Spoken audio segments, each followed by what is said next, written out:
સીતારામ, જય ભોળાનાથ, જય ગિરનારી. આ જો આપણે ગિરનારનો ડુંગરો ચડવા જવાનું છે અને એમાં બધા ભાઈબંધ હારે હોય એટલે એમાં થોડું કાંઈ ઘટવાનું છે. મોજે મોજ જ આવે. હાલો આપણે ડુંગરો ચડવી. સવારના 6 વાગે આપણે શરૂઆત કરી છે ડુંગરો ચડવાની. જય ગિરનારી કરીને જો હવે ચડી છે.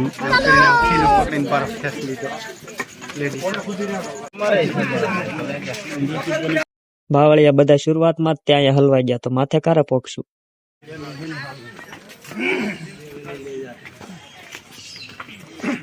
વિડીયોમાં છેલ્લે સુધી બનાવી રહેજો. જોરદાર ગિરનારના નજારા છે એ આપણે જોઈશું.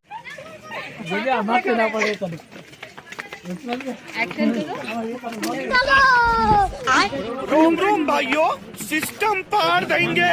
वाव वाव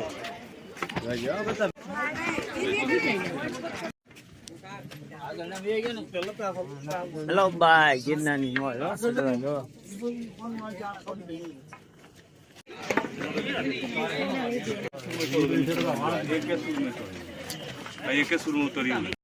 સોટી જાય બરો બાપ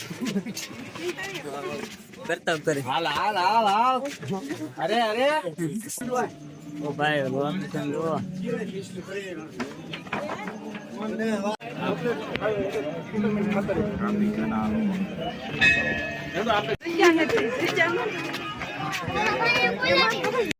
આપણે આમનામ ડુંગરો ચડવું હોય તોય કેવરાવે અને મારી પાછળ ભાઈ છે એ જોવો કેટલો વજન લઈને ચડે છે ડુંગરામાં. ધન્યવાદ કહેવાય. અત્યારે દી થાત તે થોડીક ભીંહ પડવાનું ચાલુ થઈ ગયું છે અને પરસેવો વળવા મળ્યો છે. શરૂઆતમાં થોડુંક કેવરાવે ભાઈ. અહીંયા તો જોવો એક ભાઈ અત્યાર દિન જ લાંબાથી હોઈ જાય ઠેઠ કેમ પોકશે. बस हवा निकल गई।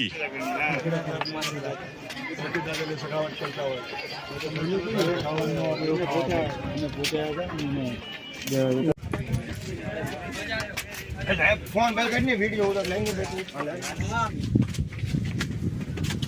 જય ગિરનારી.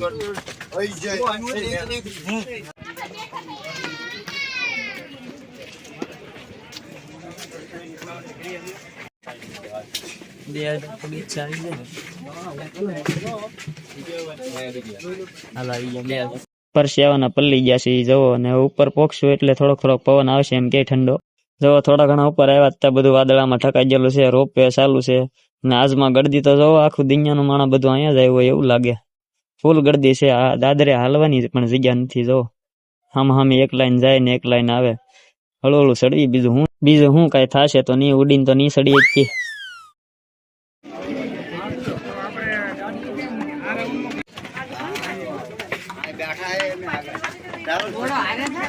અહીંયા ઉભા બધા ફોટા પાડે છે અને ગર્દી કરે છે.